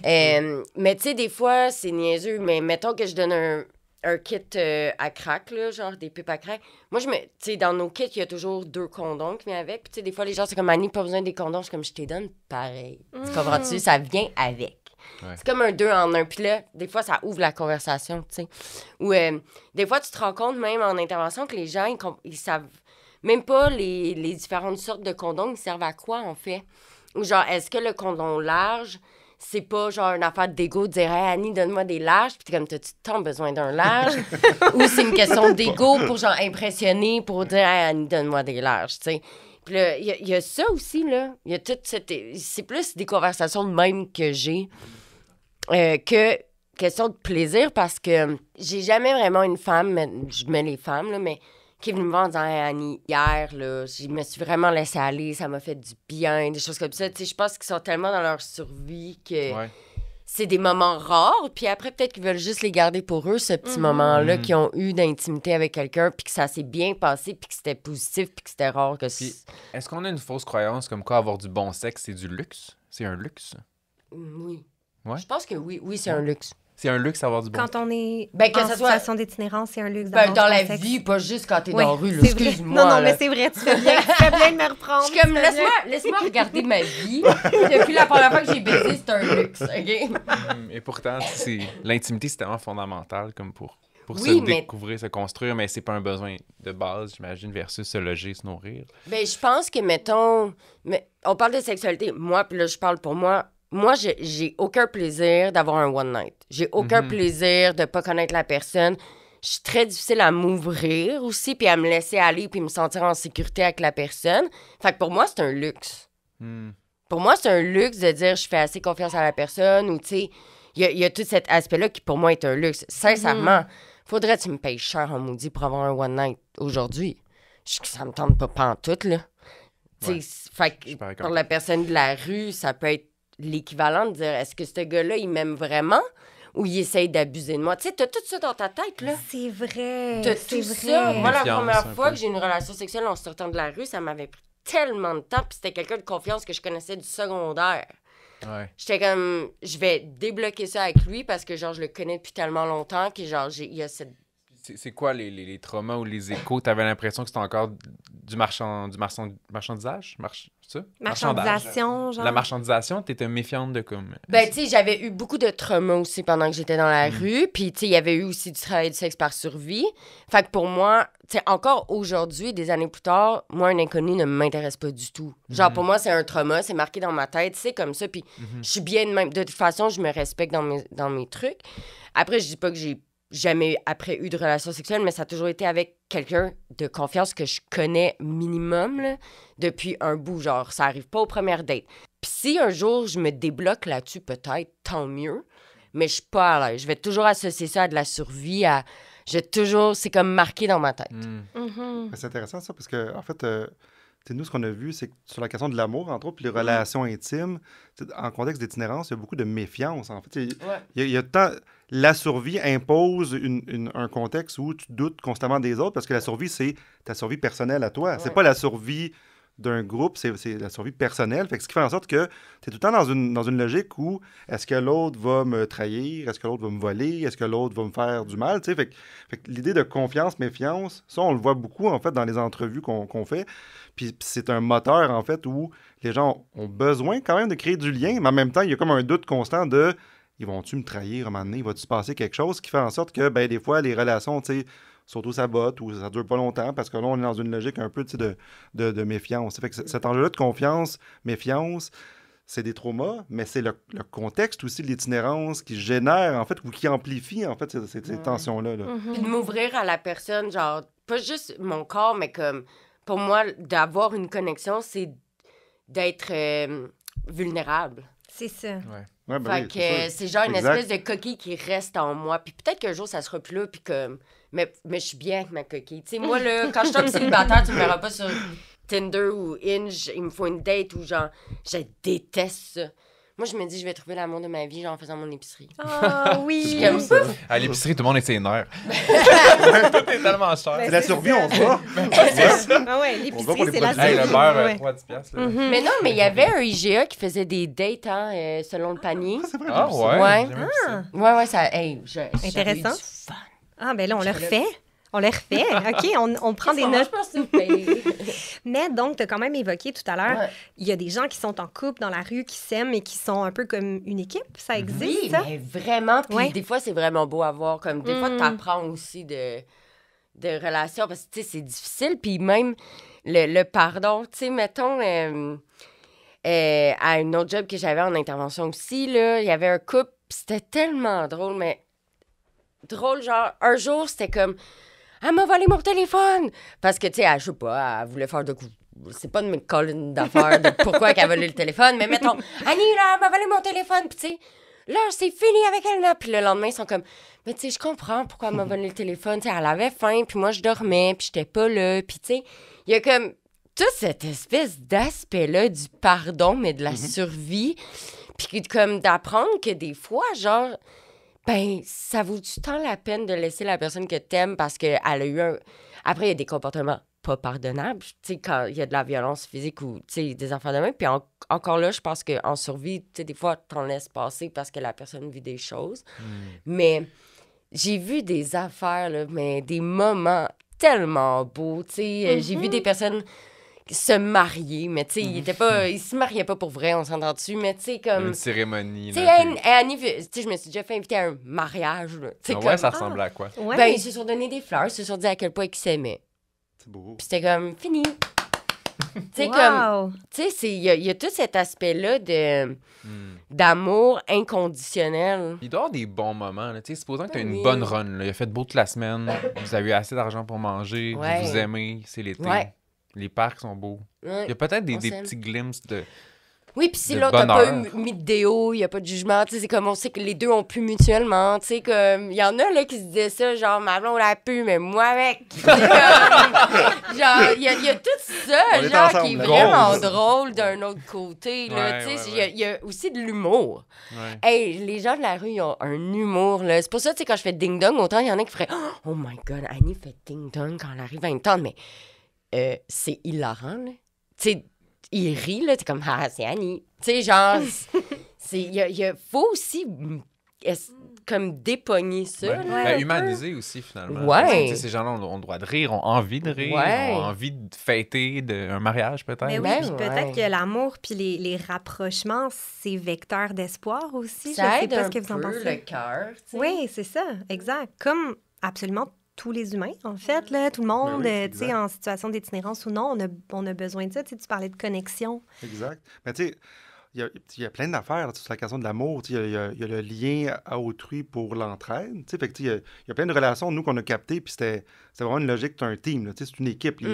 Les jeunes, puis les personnes plus âgées, tu sais, parlaient vraiment de partenaires, des partners de rue. Tu sais, fait que c'était même plus tellement comme juste l'amour, des fois, c'est amitié. Tu sais, tout ça était comme très c'est unifié, là, mais tu sais, c'est l'idée qu'on est ensemble, en une équipe pour affronter les difficultés, les entraves là, de la vie, puis particulièrement les entraves liées à l'itinérance. Mais il y avait beaucoup de liens réellement profonds, affectifs. C'est comme si le contexte fait en sorte que ça l'amplifie tout, fait que ça amplifie les difficultés, mais ça amplifie aussi les moments bonheur. de partage réel. Tu sais, l'itinérance, c'est la Exact. désaffiliation sociale principalement. C'est des gens qui se retrouvent désaffiliés de leur entourage, leurs parents, les familles, tu sais, à plein de niveaux. Tu sais, ce qui fait que quand ils se retrouvent en contexte d'itinérance puis qu'ils trouvent des liens, fuck, c'est important, ces liens-là. Là. Tu sais, Ils sont plus importants même que plein d'autres affaires. C'est pas pour rien non plus que les gens développent des liens avec leurs animaux, par exemple. Tu sais, les chiens qui deviennent comme l'ami de compagnie, mais c'est pas juste un ami de compagnie, c'est un réel ami. Là, tu sais, fait que ces liens-là sociaux, humains, sont hyper importants. Fait que, tu sais, c'est pour ça qu'on a tendance à penser que dans la rue, dans l'itinérance, il n'y en a pas de lien, il n'y a pas de Oh relation my amoureuse. God, c'est tellement C'est tellement pas vrai. Là. Il y en a Tu tout leur plein. donnes puis une pizza, ben oui, il y a 34 personnes, elle va être coupée en 34 points. ben c'est ça. Fait que, tu sais, les Ah, liens de c'est solidarité. ça. Fait que ça, c'est rempli de tensions entre solidarité, entraide, amour, méfiance, survie. Il m'a fait quelque chose de tout croche, là, je me sens pas bien, puis là, je le mets de côté. Fait que ça crée des tensions énormes. Puis c'est ça aussi qui rend ça comme à la fois super beau, mais aussi super compliqué. Puis tu sais, l'amour à la base, comme je disais tantôt, l'amour à la base, c'est déjà comme difficile, même Oui. pour des personnes nanties, qui ont une belle maison, qui ont 2 voitures, qui ont un garage, une piscine, tu sais. C'est déjà compliqué. Tu sais. Fait que là, rajoute un contexte où t'as pas d'argent, t'as pas d'endroit où rester. Puis tu sais, l'intimité, ça prend, on parlait tantôt, mais ça prend un espace aussi pour se déposer puis s'installer. Quand t'en as pas d'espace pour t'installer puis te déposer, ben oui. J'ai déjà un psychologue qui m'a dit que la plus grande souffrance, c'était l'errance. Le fait de ne pas pouvoir s'enraciner quelque part, de pouvoir construire quelque chose. Puis ça a quand même résonné. Puis c'est ce que j'entends un peu là aussi. Ouais, exact. Mais Ouais, parlant tout à fait. d'endroits, justement, je serais curieuse de savoir un peu comment ça se passe dans les centres d'hébergement, dans les refuges. Est-ce qu'on dit refuge? C'est-tu un mot qu'on Ben, dit? ça dépend. Tu as les refuges d'urgence, t'as OK. les hébergements court terme, moyen terme, long terme, t'as des hébergements transitoires. C'est tout un vocabulaire, là. C'est Tout un un vocabulaire. vocabulaire. Ça OK. dépend de l'enveloppe à bien. Ouais, c'est ça. Parfait, Le mais- financement. C'est le financement, ça dépend. Là. Tu sais, tu fais une demande, puis si le gouvernement dit c'est un refuge, c'est un refuge. OK, parfait. Bon, ben, tous ces endroits-là, finalement, mais je pense que c'est toi, Justin, en fait, puis là, je te vole ta question, même si c'est toi qui l'as posée, mais tu sais, c'est notre balado. C'est vrai, ce qui est à moi est à toi, c'est vrai. Hein? Bébé. Et vous, je vous marie? Non, c'est pas vrai. Ben, Des fleurs. là, Oh, des on fleurs. pourrait faire Hey, mais ça, pour là. vrai, non, dis-moi pas ça, j'ai un certificat pour vrai, je peux vraiment marier. Tu peux marier les gens? qu'on Bon, Il me reste fusionne encore nos 2 finances. couples à faire. je sais pas, veux-tu? Ouais, je sais pas, là. En tout cas, on en parle. Ok, Il y a on des s'en reparle petites après le dettes podcast. ici. Mais en fait, la question que tu avais soulevée, Justin, pendant qu'on préparait l'épisode, c'est est-ce que les couples ont le droit de dormir ensemble? Ça dépend. Pour vrai, là, les hébergements, puis là, je les connais pas tous à travers le Québec, là. Ne demandez-moi pas ça. Mais mettons, à Montréal, là, je peux compter ça sur une main. Là. C'est comme 3, je pense. Ah, Ouais, c'est ça. à peine, là, Quatre, ouais, c'est ça. Max, puis tu sais, je sais qu'il y en a que oui, ils acceptent les couples, mais que les couples sont séparés. Exact. Il y en a qui acceptent les couples, puis ils dorment ensemble, mais je pense qu'il y en a un qui dorment ensemble.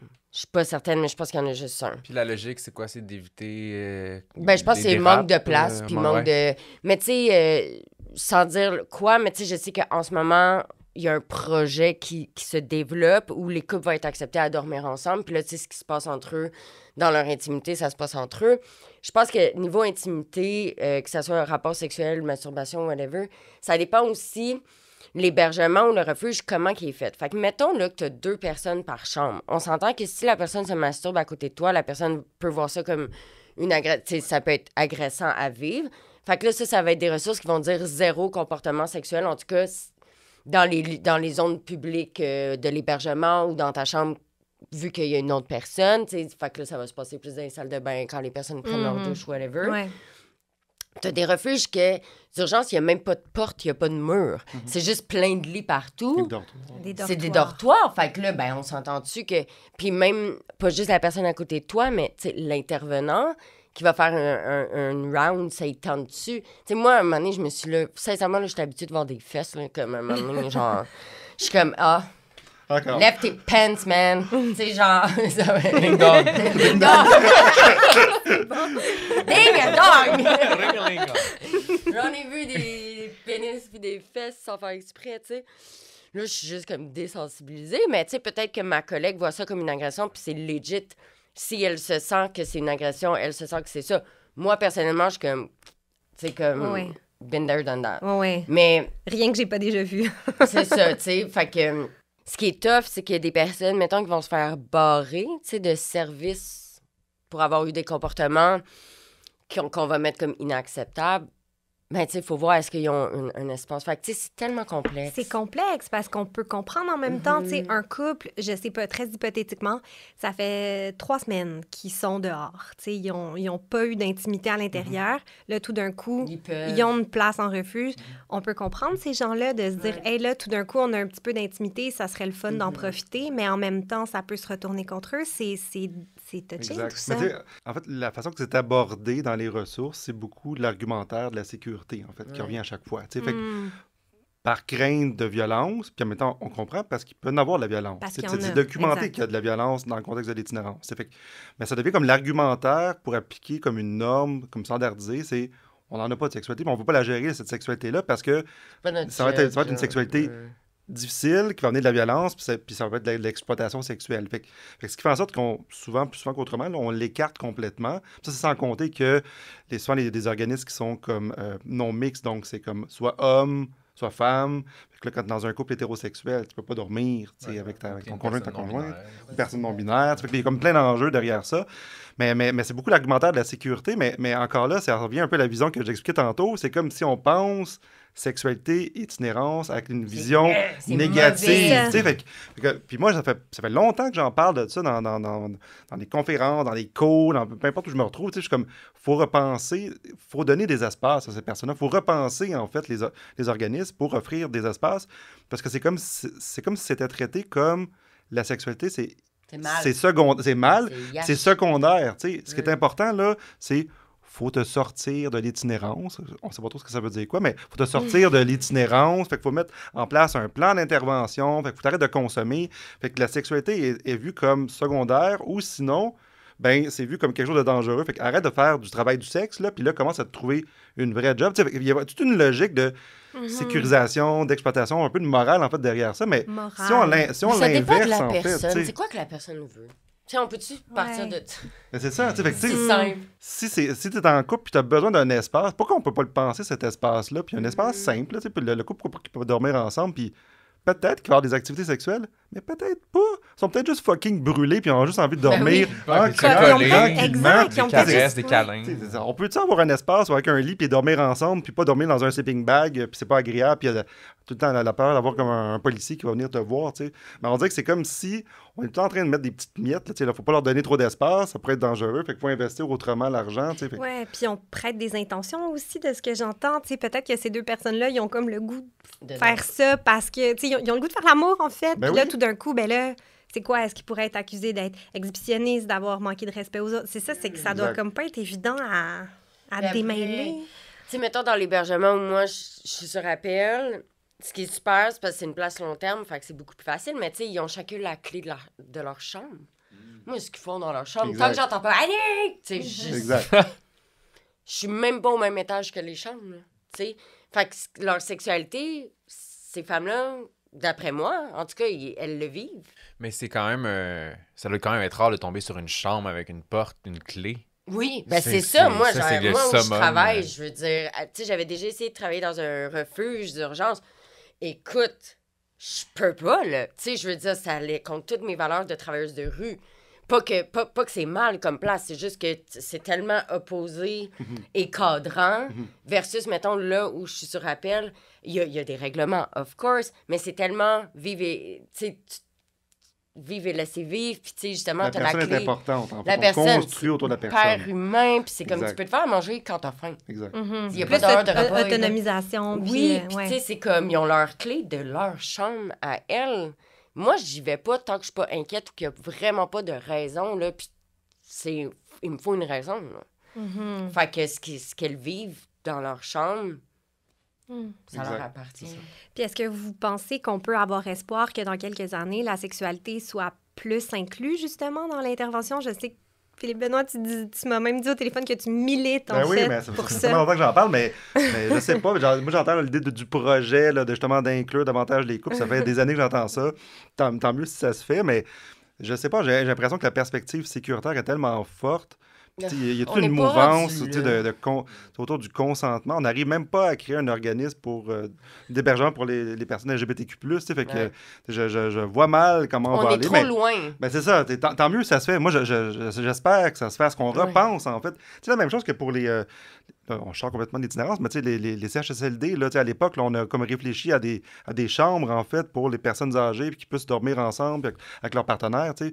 Il y a des CHSLD qui l'ont fait, cet exercice-là, avec plus ou moins bon de réussite, mais il y a des belles choses qui ont été faites quand même. Mais tu sais, on n'ose pas faire ça parce que la sexualité, on ne veut pas gérer ça en itinérance, puis la sexualité, c'est vu comme étant quelque chose de mal, de négatif, puis de potentiellement dangereux, en fait. Tu sais. Fait que, puis fondamentalement, j'ai l'impression que les intervenantes reçoivent peu de formation sur la sexualité. À ma connaissance, Ouais. peut-être que tu peux me dire autre chose, Annie, mais moi, Mais j'ai moi, mon l'impression mandat que c'est... premier, c'est les ITSS. Fait que j'espère être formée. C'est ça. Exact. Mais Puis tu sais, on a il y a des sexos à mon travail qui vont dans les C'est ça. écoles. Fait que je pense que mon organisme, en tout Ouais. cas, il est comme... un peu Très, je différent. veux dire, il y a des dildos un peu partout, là. Fait que, tu sais, je veux dire... Mais puis souvent, autrement, on parle de conso, vous êtes Oui. formé sur la réduction des Le méfaits. tu sais, fait que chemsex, c'est comme, ouais. il y a comme les traumas, tu sais, fait que, tu sais, fait que la sexualité, gérer ça, en parler, être ouvert. Il y a certains organismes qui le sont, mais plus Ouais, souvent c'est plus, qu'autrement, peu, en fait. Là, tu sais. Mhm. Dans la notion de sexualité, il y a aussi la séduction. Ouais. Puis dans la séduction, il y a l'envie chez beaucoup de personnes de se sentir désirable. Puis là, tu sais, c'est des notions de séduction, de beauté et tout ça. C'est comment de se sentir plus ou moins désirable quand on est dans la rue, qu'on n'a peut-être pas accès à Des douches. une des douche, mais miroirs. je pense aussi à des vêtements Ouais. propres, des vêtements dans lesquels on se sent bien, une coupe de cheveux, pour les gens qui ont envie du maquillage. Qu'est-ce qu'on peut dire là-dessus? Mais moi, je trouve ça drôle parce que, tu sais, des fois, là, je vais prendre l'exemple typique de TikTok. Ah, elle est dans la rue, mais elle a des ongles. Je suis comme, you go, girl. Genre, Ouais. comme self-care. Comme, Oui. c'est pas un set d'ongles qui va y acheter un appart. On va mettre ça au clair. Et 2, ça y donne de l'amour-propre, de l'estime d'elle. C'est fou, tu sais. Il y a des organismes qui donnent du maquillage, tu sais, qui payent le coiffeur de temps en temps. Ils font des activités avec des coiffeurs, maquillage. C'est tellement important, moi, un des organismes que j'ai full à cœur, justement, ben comme passage, moi, j'allais là-bas, puis c'était comme, ah, Annie, by the way, il y a la benne à maquillage, choisis-toi ce que tu veux, il y a de la mousse si tu veux te prendre un bain. Puis, tu sais, c'était humain, puis c'était comme, ça me donnait le temps de me déposer, faire ma teinture. Tu sais, il y avait des hébergements, tu n'avais même pas le droit de faire de teinture. Puis j'ai compris, parce qu'à un moment donné, j'ai taché un des murs. Je l'ai fait en cachette, puis j'étais comme, ah, chut! C'était quelle couleur? C'était comme bleu, là. Sur un mur blanc. Sur un mur bien Ouais, blanc, là. Ouais. Puis j'ai fui. J'ai juste fui. J'ai fui. T'as 3 choix. Hein. Soit tu combats, tu fuis ou tu freezes. J'ai fait mon sac, puis j'ai fait tchou-tchou. Ciao! Puis, tu sais, fait qu'il y a ça, puis c'est hyper important pour l'estime de soi, puis se sentir belle. Puis, je veux dire, ton set de faux ongles, même s'il t'a coûté 60$, là, il te sort pas de la rue. Je te le promets. Non, Mais c'est il peut ça. te donner comme un break mental. Exact. Hyper important. Oui, parce qu'à un moment donné, j'étais tombée sur un reportage. C'était en France, c'était pas au Québec, mais c'était une femme qui offrait des coupes de cheveux à des personnes en situation d'itinérance. Puis ça m'avait bouleversée. Je pleurais tellement, puis je trouvais que c'était super... il y avait quelque chose de très humain aussi. Elle était juste comme ça. Elle se présentait, elle allait voir les gens dans la rue. Elle était... Ah, je dis elle, mais c'était un homme, en fait. C'était pas une coiffeuse, c'était un coiffeur. Et lui, il allait voir toutes sortes de gens et il leur offrait juste une coupe de cheveux. Puis les gens étaient... Ils avaient l'air tellement bien après. Puis j'avais trouvé ça super émouvant, cette affaire-là, de une simple coupe de cheveux, finalement, peut te donner... Tu sais, tu parlais de confiance en soi puis d'estime. Alors, je peux vraiment comprendre, je pense, à quel point ça peut... tout changer d'avoir des estis de beaux ongles, en fait. Ouais. Mais même que j'ai souvent dit que sortir de la rue part souvent de l'estime et de l'amour-propre à la base. De se rappeler que tu vaux la peine, tu sais, de te rappeler que, tu sais, peu importe, mettons, ce que tu as fait dans la rue pour survivre, parce que ça vient avec ça, tu sais, il y a des gens qui sont comme, faut qu'ils arrêtent de conso. Mais des fois, les gens consomment pour oublier ce qu'ils sont en train de vivre. Puis, en même temps, ça leur permet de faire des choses par survie qu'ils ne feraient jamais à jeun parce que, comme, ça vient à l'encontre de leur confort ou de leurs valeurs et tout. Puis, tu sais, il y a des personnes qui voudront juste jamais affronter ça, puis c'est correct. Puis, des fois, ça passe par, hey, peu importe ce que tu as fait, genre les choix que tu n'avais pas le choix de prendre, tu le mérites pareil de sortir de la rue. Puis, tu sais, ça passe tellement par l'amour puis l'estime en premier, je trouve. Oui, et ça peut tout à fait passer par le physique, le Ça fait peut de se passer par sentir les beau, faux de se ongles. sentir belle. Ouais. C'est On a ça. vu aussi la question de se sentir séduisant, beaucoup chez les hommes, en fait, dans l'étude sur les hommes. Puis c'était tout l'enjeu de la masculinité, en fait. C'était assez intéressant, en fait, ce qu'il racontait. C'est toute l'idée de je m'empêche de créer des liens avec d'autres personnes parce que je me sens pas suffisamment séduisant. Fait que là, le séduisant était très large sur bon, le look, là, l'apparence, la beauté, mais aussi c'est tout l'enjeu de je suis pas suffisamment homme dans une société où je devrais avoir de l'argent, avoir une job, être le provider, avoir du succès puis de la réussite. Fait que là, je me retrouve dans une situation qui est à l'opposé. En fait, là, l'itinérance, c'est tout le contraire, en fait, du modèle de la masculinité. Ben, exact, du patriarcat de la masculinité hégémonique. Fait que c'est ne pas se sentir séduisant, ça les empêchait. Ils n'étaient pas capables, en fait, d'entrer en relation. Fait que, on leur posait des questions, ils disaient « J'en aurais pas de relation. Tant que je suis pas sorti de la rue, je peux pas être en relation parce que je corresponds pas à l'image. » Fait que ça devient comme un frein, en fait. C'est intéressant. Donc, il y a des gens qui vont s'empêcher, consciemment ou inconsciemment, d'aller vers d'autres personnes, des partenaires potentiels, parce que leur estime personnelle est dans le quatrième sous-sol.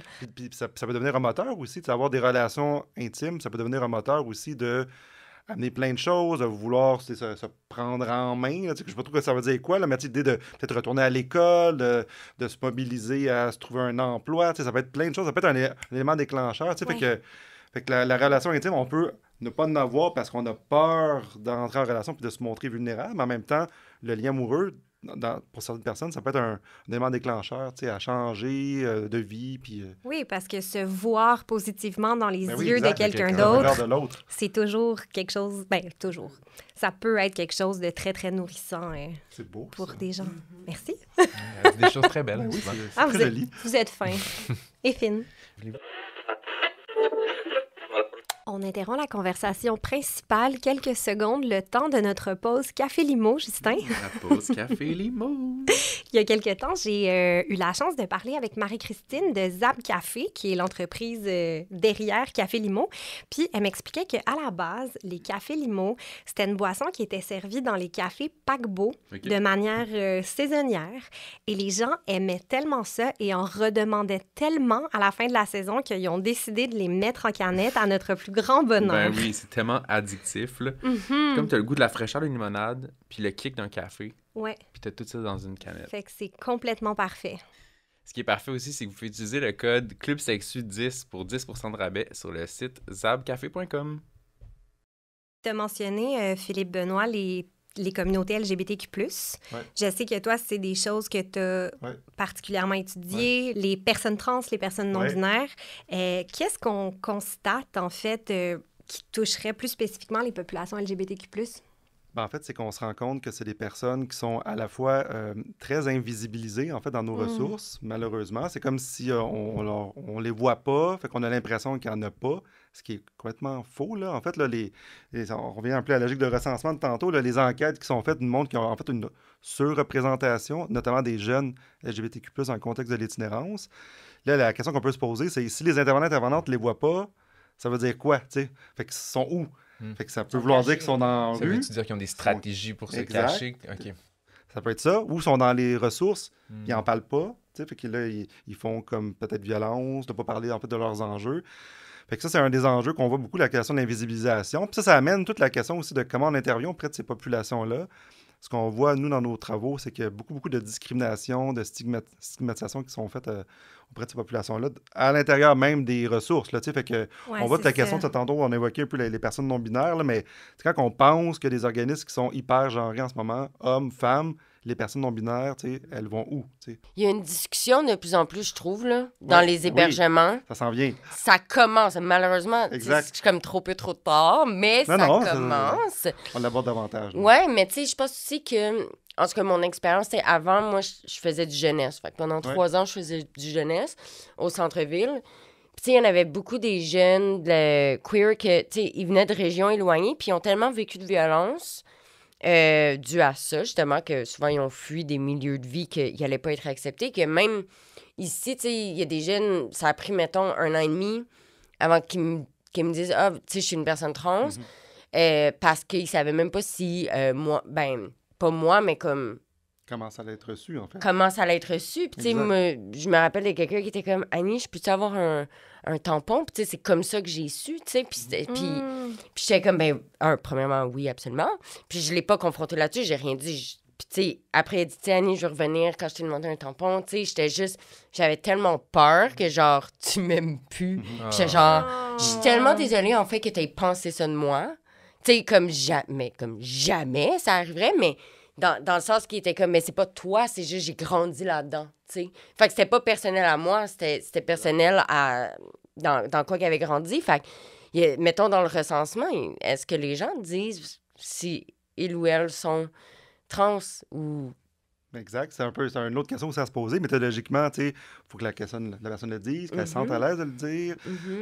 L'anticipation négative, si je le dis, comment ça va être reçu. Fait que dans une société hétérosystémative comme la nôtre, c'est sûr, en fait, qu'il y a plein de jeunes qui n'en parlent pas.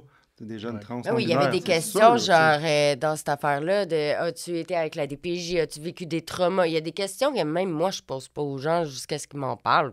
Exact. C'est sûr que t'as pas les bonnes réponses. Ça crée un meilleur lien de confiance si ça vient de l'autre personne. Oui, exact. Mais oui. Puis est-ce qu'on pourrait parler d'intersectionnalité dans le cas de des personnes queer qui, en plus, sont en situation d'itinérance? Donc là, il y a comme...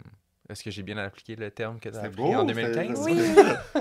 Mais oui, en fait, on le voit, là, nous autres, dans nos enquêtes, en fait, là, quand on cumule, en fait, là, des différentes intersections, là, ça l'amplifie, en fait, surtout en itinérance, là, les vulnérabilités, les conséquences que ces personnes-là vivent. Nous autres, on a fait une étude, puis on s'est rendu compte, entre autres, que c'est beaucoup le lien avec les policiers, policières, là, les jeunes femmes trans qui vont faire, par exemple, du travail du sexe, là, laisse faire ça, là, c'est sûr qu'elles se font constamment achaler. Elles ont l'impression aussi d'être constamment achalées, parce que ça les place, en fait, dans une anticipation constante, là, fait que là, ça veut dire qu'il y a des lieux qu'elles vont pas aller, des espaces qu'elles vont pas fréquenter par crainte de rencontrer des policiers policières, fait que ça les passe davantage à risque. Puis la question aussi des emplois, des jeunes qui veulent essayer des personnes qui veulent essayer de se mobiliser pour avoir des emplois. C'est une personne racisée avec un dossier, un dossier, mais c'est une réalité d'itinérance. C'est hyper compliqué, là. Oui, mais t'as le profilage social, puis rajoute le profilage racial, t'es dans le puis rajoute le profilage d'identité de genre, orientation sexuelle, là, ça s'accumule là. Si quelqu'un sur la personne de situation d'itinérance, on appelle ça l'homéisme, là, en fait, là, toute la question de l'itinérance comme stigmate, en fait. C'est quoi le mot que tu as employé? Homéisme, c'est ça. Je connais pas ce mot-là. C'est comme un nouveau mot pour parler comme de l'oppression, en fait, sur l'itinérance, en fait. OK. Homéisme. Homéisme, OK. C'est comme c'est un nouveau terme qui est apparu dans la littérature. On va commencer par ce que les gens disent personne en situation d'itinérance avant qu'ils sortent homéisme. On est déjà là. Mais c'est pour montrer Mais c'est pour montrer qu'il y a de l'opération directement sur cet enjeu-là. Puis, ça se rajoute, en fait, comme, t'as pas eu d'emploi, t'étais où? Puis là, le propriétaire qui commence à questionner un peu le dossier de locataire, puis que là, il se rend bien compte que là, ça allait pas. Fait que, OK, là, ça fait devient que là, comme une s'il y personne a exclue. quelqu'un qui nous écoute qui sait pas c'est quoi l'intersectionnalité, je pense qu'on vient quand même assez Exact. bien de l'exprimer, en fait. Là. J'espère. Mais tu sais, sans Si on faisait l'expliquer, on l'a l'exercice incarné. de Exact. dire là, une ligne. L'intersectionnalité? Oh là là! Ben, en fait, c'est l'idée de cumul, en fait, d'oppression, en fait. Fait que c'est des cumuls, en fait, là, de vulnérabilité. Fait que c'est des intersections qui s'ajoutent. Fait que, comme, par exemple, moi, comme un homme blanc hétérosexuel, que dans mon cas, ben, c'est sûr que j'ai une réalité bien particulière à La ma grande réalité. victime de la société. Exact. Moi, je me retrouve avec plein de Vous êtes les privilèges. pires, là, pas vous. En plus, c'est Contrairement à une personne, justement, une femme trans, racisée, c'est qu'elle s'expose, en fait, à davantage de vulnérabilité, tout en ayant aussi, ben, peut-être des milieux dans lesquels on va pouvoir créer du lien, du contact. Fait que c'est pas juste non plus négatif, l'intersectionnalité, mais c'est l'idée de cumul, en fait, de vulnérabilité, puis de se rendre compte que il y a des gens qui vivent des opérations vraiment très particulières, là, très nichées. Mais tu sais, moi, je me rappelle quand je sortais je parlais avec des gens avec qui, pas que j'avais été dans la rue, moi, mais en tout cas, on était une gang là, qui avait déjà été dans la rue parce que j'étais pareil aidante. Puis il y en a une, elle disait, mais en même temps, on est tellement chanceuse de pas être des hommes parce qu'on se serait fait tirer par la police il y a longtemps. Oh, Moi, des policiers, j'en ai frappé là, quand j'étais dans la rue, mais tu sais, j'étais la petite. Comme je faisais 98 livres, là, le policier était comme gère-toi, tu sais, avec sa main, là, tu sais. Mais être un homme, il m'aurait tiré, là. J'ai fait une étude sur les hommes en situation d'itinérance, puis ça, c'est un des enjeux qui est beaucoup sorti, en fait, de leur discours, c'est que les hommes se perçoivent comme étant des hommes violents, automatiquement, puis des hommes criminels, en fait, fait que ça les met dans une posture aussi comme, il faut que je fasse attention, tu sais, comment j'agis. La police va arriver tout de suite de même t'sais. avec un homme, puis une femme va être comme plus lousse un peu, là. Exact. Ben, c'est la posture de la femme victime, donc faut que je vienne la sauver, tu sais, fait que c'est une autre posture. Là. Puis pour en revenir aux populations LGBTQ+, si j'essaie de résumer un peu puis voir si j'ai bien compris, là, c'est-à-dire que l'identité de genre puis l'orientation sexuelle, ça peut être à la fois quelque chose qui mène quelqu'un à la rue, mais une fois que la personne est dans la rue puis qu'elle subit encore plus de discrimination, ça va être quelque chose qui risque de la maintenir dans la rue. C'est ça? Exact. En fait, c'est pas l'orientation sexuelle puis l'identité de genre, c'est les discriminations produites sur la base, en fait, de l'orientation sexuelle et de l'identité de genre. On parlait des familles tantôt, tu sais. Nous, il y a plein de trajectoires, surtout chez les jeunes, LGBTQ+, là, la famille est probablement un des moteurs premiers. C'est sûr, le fait que il n'arrive pas à composer. L'inceste, j'ai jamais rencontré autant de jeunes qui ont vécu de l'inceste de toute ma vie en tant qu'intervenante. J'en revenais pas. C'est un moteur poussé vers la rue, puis dans la situation d'itinérance, là, tu ouvres la porte à plein d'autres enjeux, des agressions. Puis, tu sais, les hébergements, il y en a tellement. Tu sais, mettons, tu as Passage qui vient en aide aux femmes trans 18-30 ans, c'est le seul. Pour les jeunes. Exact. Femmes trans, c'est insane. Là. Exact. Puis en fait, c'est ce qu'on se rend compte, en fait, c'est que comme les organismes sont beaucoup binaires, en fait, hommes-femmes, mais en fait, c'est hommes-femmes, c'est genre principalement. Fait que là, il faut comme réouvrir la catégorie, en fait, puis là, de dire, là, est-ce qu'on intègre dans un organisme femme, est-ce qu'on intègre les femmes trans? Puis il y a tout le débat sur oh là là, c'est compliqué. Puis là, c'est encore l'argument de la sécurité, en fait, qui va prédominer. Puis là, on peut parler de transmisogynie, en fait. Là, c'est comme si les femmes trans ne sont pas considérées comme des vraies femmes. Il y a des vraies femmes, les femmes cis, tout l'enjeu, en fait, de vulnérabilité. Puis maintenant, on comprend, on comprend notre population qui réagissent à ça, mais en même temps, ça les exclut, ces personnes-là. C'est des personnes qui se retrouvent avec aucun espace, en fait, pour se retrouver. Là. Il faut comme créer un safe space pour ces personnes-là. Mais tu sais, mettons, là, je me mets au milieu, parce que moi, je suis très... faut ouvrir les portes à tous et toutes. Mais mettons, là, sincèrement, en tant qu'intervenante, OK? Il y a eu des discussions là, dans des hébergements et tout, justement, de, mettons, on est dans un hébergement pour femmes, une personne trans vient pour dormir. Sachant que 98% des femmes se sont fait agresser sexuellement qui utilisent le service. C'est pas tant, mettons, nous, notre vision de la personne. C'est les personnes qui viennent ici pour un safe space, puis qu'on le sait, là, une femme trans est une femme. Mais moi, je peux pas contrôler, mettons, comment les femmes qui viennent prendre refuge voient la personne. Je peux l'éduquer, je peux la sensibiliser, mais peut-être qu'elle n'est pas rendue là dans ses traumas. Puis pour elle, la personne, mettons, qui a pas eu une opération, pour elle c'est un risque à sa sécurité. Pour elle, pénis est égal à agression. Que est pas rendue là, ou peut-être qu'elle sera jamais rendue là, mais... Mais au-delà de la chirurgie, juste la femme Oui. trans a des traits un peu plus masculins, n'a pas fait de... Mais c'est souvent ça le discours. L'affirmation La de personne a un pénis, je suis en danger. Mm. C'est pour ça que, tu sais, je parle vraiment, mettons, du pénis, parce que c'est ça que j'entends le plus. Fait que là, tu fais comme, OK, je veux qu'il y ait un endroit pour tous et toutes. J'ai été sensibilisée à la transidentité en étant en situation d'attirance parce que ma coloc de chambre était une femme trans. J'ai été 6 mois avec dans la même chambre. J'avais pas d'opinion, en fait, sur la transidentité. Puis, elle m'a vraiment permis de comme, poser des questions. Il y avait pas de questions taboues. Tu sais, 6 mois, on a-tu le temps de se connaître quand notre lit est à 1 mètre, là? C'est clair. Puis, c'est là que j'ai tout compris ça. Puis, tu sais, ne pas avoir ça, peut-être que j'aurais eu peur aussi, tu sais, quand moi, j'étais dans la rue d'avoir... Je le sais pas. C'est peut-être cette femme-là, comme, a fait en sorte que pour moi, il n'y en a pas de danger parce que je me suis jamais sentie en danger avec cette personne-là. Fait qu'il y a ça aussi à prendre en considération, tu sais, qu'est-ce qu'on fait de la sécurité ça peut être aussi de la sécurité de la femme trans qui vient. Est-ce que les femmes vont la jumper, genre? Oui. La sécurité, le sentiment de sécurité des femmes cis. Aussi pour la personne trans. Il lui faut aussi un safe space à cette femme-là. Oui. Ça, c'est un discours qu'on entend. On entend beaucoup ce discours-là. Puis en même temps, je pense que c'est correct, mais en même temps, il faut le voir comme étant des résistances. Puis moi, ce que je trouve un peu malheureux quand même dans le discours sécuritaire, c'est qu'en bout de ligne, le groupe qui va être exclu des hébergements, c'est toujours les personnes trans, les personnes non-binaires. Fait que ça ne sera jamais au détriment des femmes cisgenres. Jamais. Fait que là, l'idée, c'est, ben là, tu sais, faut protéger la femme cisgenre, donc on va exclure la femme trans de l'organisme. Fait que c'est comme si on ne renverse pas, en fait, la tendance, mais on n'est pas capable de dire, mais en fait, l'idée, c'est juste de travailler sur un espace d'inclusion, en fait. Puis à la limite, quand on met un cadre, puis les organismes qui l'ont fait, qui ont mis des cadres, ça se passe super bien, en fait. On y va avec ce que la personne nous nomme. T'es une femme trans, on y va avec ça. T'es accepté. Fait que c'est beaucoup, en fait, des barrières. Puis moi, en fait, on a beaucoup travaillé ça dans un chapitre qui va sortir bientôt, mais c'est des résistances de la part des intervenants-intervenantes de surprotection, en fait, des femmes cis ou des femmes trans. Fait, mais en bout de ligne, là, les femmes elles-mêmes s'organisent, ça fonctionne bien, puis les statistiques montrent que c'est davantage les femmes trans qui sont victimes, en fait, de violences que les femmes cisgenres dans les organismes. Là, fait que faut comme revoir un peu cette tendance-là. Mais moi, ce que je prône, c'est qu'il faut juste travailler sur un cadre inclusif, en fait. Là, c'est juste ça. C'est juste arriver à promouvoir des règlements inclusifs. Puis il y en a plein de balises. Il existe de plus en plus d'outils pour ça, pour les revoir.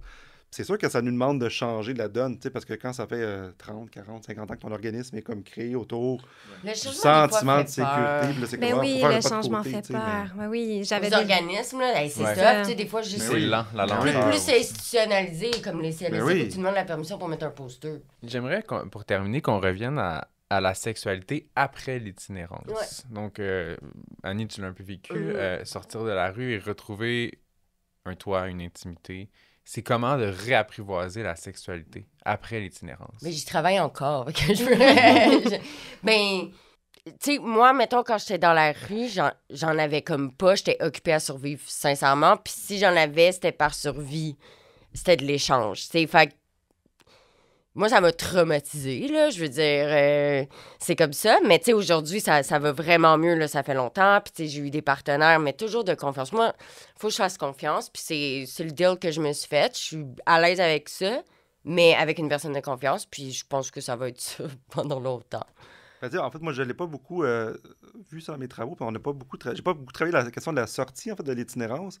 Mais, tu sais, c'est sûr que c'est un autre contexte, c'est un autre contexte de vie. C'est se réapprivoiser soi-même aussi dans un espace plus stabilisé. Un logement, c'est pas juste 4 murs, mais quand tu as 4 murs, c'est autre chose, c'est une autre game. Je pense que tu l'expliques bien aussi, la question de la confiance, en fait, là, de donner confiance à quelqu'un, de créer une relation à plus ou moins long terme, là, si on veut, là, mais ça demande beaucoup d'investissement, surtout dans une logique où tu as été comme constamment méfiant, dans une logique de méfiance des autres. Fait que Mais de c'est autre méfiance chose, des là. autres, mais peut-être aussi de méfiance de l'environnement. Je sais pas, Ouais. on dirait que moi, on dirait que je trouverais ça intéressant d'explorer ça, justement, parce que si on a toujours été dans des... Ben, pas toujours, mais si on a été pendant un certain temps, soit carrément à l'extérieur, soit dans des hébergements, dans des refuges, et là, tout d'un coup, tu te retrouves dans un lieu fermé dans lequel Ouais. on peut se déposer. Ouais. Silencieux. Ah, mais ça prend tellement de temps. Ouais. C'est ça. Puis c'est pas du jour au lendemain, là, clairement. Non, là. C'est vraiment. pas genre Ça un va être avant et un fréquent, après. là. Je me rappelle pas le déclic, là, mais tu sais, je pense que le déclic a été, mettons, quand je me suis acheté mon sofa que j'ai choisi, genre. Hmm. Qui était pas... Moi, là, je suis... Tu sais, il y en a plein qui disent « Annie, va en friperie. » Je suis comme « Non. » Moi, je suis Je voulais comme... neuf. Tu Je voulais veux du neuf. terminer. neuf. Non, mais c'est terminé. Élément Prendre de le base. linge des autres. Ouais, c'est ça. C'est terminé, Je je l'ai te jure. acheté, Puis je l'ai... Ouais, c'est ça. non, mais c'est méchant, là, mais je ne Mais peux c'est plus. symbolique aussi Ouais. de Oui, s'acheter très du symbolique. neuf. Full. Ouais. Moi, là, ça m'intéresse pas. Tu me verras pas dans un Renaissance. J'ai assez porté la marde des autres. Toi, t'es ok? pas genre thrift queen, là, du tout. Là. Non. Ah non, elle veut, Je l'ai été contre mon gré. elle veut l'étiquette. Puis, mais aussi, c'est parce que ça vient aussi avec... j'ai pas pu exprimer ma personnalité à travers le linge pendant 5 ans. C'est tellement rendu important pour moi, mais tellement, je n'ai pas pu exprimer qui j'étais comme personne en choisissant mes affaires. Fait qu'on dirait que c'était comme un deal breaker. Puis tu sais, quand je suis sortie de la rue, ben là, j'ai pris tout ce qu'on me donnait. Puis avec les années, je suis comme, ah, je peux m'acheter un sofa. Ah oui. Ah, je peux m'acheter telle déco. Ah, je peux m'acheter... Puis j'ai même pas fini, là, puis j'ai sorti de la rue en 2018. Puis il y a encore des choses que je suis en train de trade-in de quand je suis sortie de la rue. Puis là, quand je vois quelque chose que j'aime, je l'achète puis je l'échange. Mais moi, je me rappelle quand j'ai acheté mon sofa, puis il était cher, mais j'avais-tu fait la file parce que c'était le Boxing Day? J'avais fait la file pendant voulais, là. 7 heures de temps, puis c'était le Sacrément. sofa le pire. Il était cheapette, là. Il a pété en genre 2 ans.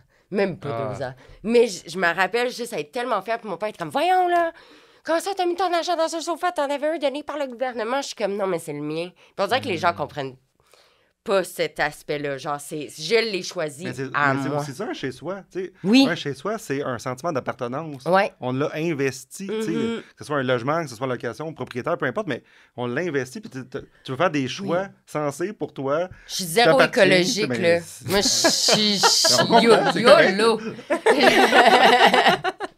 Non, c'est vraiment important. C'est genre, Puis, c'est trop important. Tu te pour moi. rappelles-tu le premier moment où tu as reçu quelqu'un chez toi? Un partenaire? Ben, une c'était quelqu'un de partenaire confiance que je Ouais. connaissais depuis comme le primaire. Ouais. Fait que c'était pas... Puis c'était comme un ex-copain, justement, que j'étais sortie avec avant de tomber dans la rue. Ok, Fait que c'est comme si on avait comme réessayé notre relation. Ok. Comme, c'est comme s'il y avait une pause. ok, une pause de 5 ans. Ben, moins que ça, parce que j'étais en situation de détenance cachée pendant comme 4 ans sur 5 ans. Fait que, tu sais, je le voyais pendant ce temps-là, puis c'était pas incomplexe. Finalement, aussi, ça n'a pas marché, tu sais, puis c'est bien correct. Fait que, tu sais, j'avais ça, mais la première fois, mettons, que j'ai couché avec quelqu'un qui était pas un ex, c'était un ami du secondaire, puis je me rappelle, je pleurais, puis tout le long, là, c'était la pire relation. Tout le long, j'étais comme, c'est correct, Annie, tu le connais, tu sais, c'est telle personne, puis je me répétais son nom, j'étais comme, je le connais, c'est une personne de confiance. Puis tu sais, il était comme, t'es-tu correct? Je suis comme, continue. Genre, il faut, genre, débloque, genre. C'est fou à j'avais quel point besoin la que ça soit confiance est là dans ton débloqué. discours. Là, de- Ouais, j'avais besoin que ça soit débloqué. Genre, mais tu sais, c'était pas bon, là. Tu sais, c'est pour ça que je disais comme c'est un luxe, tu sais. C'est un comme- luxe, Ah oui, c'est un- Oui, mais en même temps, tu sais, je comprends. En même temps, quand t'as été dans la vigilance puis Ah, dans mais la j'ai méfiance... dit, là, on va coucher ensemble parce qu'il faut que ça débloque. Ah, ok. Genre, c'était comme, oui, là, c'était une mission, C'était là. un projet. C'était un projet. là. Ben, si je rebondis sur la question de la sortie, c'est nous, en fait, dans les enquêtes qu'on a faites, c'est drôle parce que beaucoup chez les jeunes, en fait, la sortie d'itinérance a été associée presque systématiquement à relations amoureuses à long terme. Hmm. Tu sais, fait que il y a comme un symbole dans je vais être en couple, je vais avoir une maison, peu importe, là, mais tu sais, je vais être stable. Fait que, tu sais, il y a vraiment comme l'idée de je me projette à l'extérieur de la rue, de l'itinérance, puis ça se passe avec quelqu'un. Je fonde une famille, Un projet. tu sais, un projet de vie. Là, tu sais, fait que, c'est vraiment ça. Je trouve que c'est comme si c'était un symbole dans notre société de façon générale. Là. Tu sais, les relations amoureuses, c'est comme tellement important que les jeunes se projettent là-dedans. Est-ce que ça s'est réalisé? Je sais pas. Puis est-ce que c'est ça qu'ils voulaient vraiment? Je sais pas. Mais il y a l'idée de symbolique derrière, tu sais, la relation intime comme un espace de stabilisation, en fait. Tu sais. Ouais. Ouais. Puis j'ai une question pour toi, Annie. Est-ce que des fois tu rêves que t'es encore dans la rue? Non. Non. T'as pas. Tu te réveilles pas, puis des fois t'es comme. Non. Non. J'ai des médicaments. Je dors bien. Je suis bien médicamentée. Donc, c'est l'heure de la question qui twerk. Oh my God, c'est la question qui twerk. Aujourd'hui, on a décidé de faire les choses un peu différemment et de vous proposer la question qui help. Donc, une question qui twerk un peu différente. Et donc, je vous demanderais, supposons que quelqu'un veut aider à la cause de l'itinérance, qu'est-ce qu'il ou elle peut faire?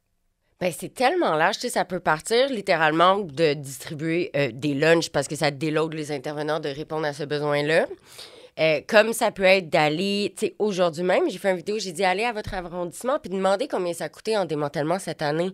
Allez vous outiller, posez des questions, mettez le gouvernement devant les faits accomplis, tu sais, qu'est-ce qui se passe, pourquoi ça se passe comme ça. Ça peut être aussi simplement d'éduquer ton voisin, tu sais, de dire hey, si tu veux, tu peux, c'est peut-être pas la phrase à dire dans des circonstances comme ça. C'est tellement large de comment qu'on peut aider. Puis ça passe de comment toi, tu as la capacité d'aider. Puis peut-être que, tu sais, dans la vie, tu n'as pas l'énergie, le temps, les moyens financiers. Mais comme je dis, si tu entends une phrase, t'es comme... Ça fait pas de sens. Comme ça peut être, hey, moi, j'ai les moyens financiers d'aller payer du Subway à 10 personnes. Ça dépend vraiment, mais je pense que ça passe par l'empathie, l'éducation et la sensibilisation. C'est beau, ça. On peut aider à lutter contre l'itinérance. On peut aider des personnes en situation d'itinérance. Tu sais, ça peut être à multiples niveaux, en fait, cette question-là. Moi, j'aimais beaucoup ce que tu disais tantôt, tu sais, par rapport à l'argent. Tu sais. Moi, quand les gens me posent la question, est-ce que je dois donner de l'argent ou je dois donner à manger, je dis, tu sais, donne de l'argent. Tu sais. On ne se poserait pas cette question-là, tu sais, auprès d'une autre personne, tu sais, qui n'est pas en situation d'itinérance. Tu sais. On laisse les personnes dépenser comme ils veulent à l'argent, puis on n'a pas de jugement de valeur sur leur... Ben, on peut en poser des jugements de valeur, on en pose toutes, là, mais tu sais, logiquement, c'est que c'est pas attaché. C'est juste que là, c'est comme si on l'attache. Tu sais, je fais le choix de donner de l'argent, fait que là, j'espère que là, tu vas pas le dépenser dans la conso. So what, crime? Il y a quoi une personne dans la population générale qui consomme, tu sais, puis on pose pas cette question-là, tu sais, fait que donner de l'argent, c'est vraiment correct, tu sais, fait que si vous voulez donner de l'argent à la personne, vous pouvez donner de l'argent à des organismes. Tous les organismes, en fait, là, ils ont des espaces pour faire des dons. Ça peut être justement aussi de lutter de différentes façons. J'aime bien l'idée de sensibilisation, mais il ne faut pas oublier que l'itinérance, c'est pas quelque chose d'individuel. C'est un phénomène qui est collectif, sociétal.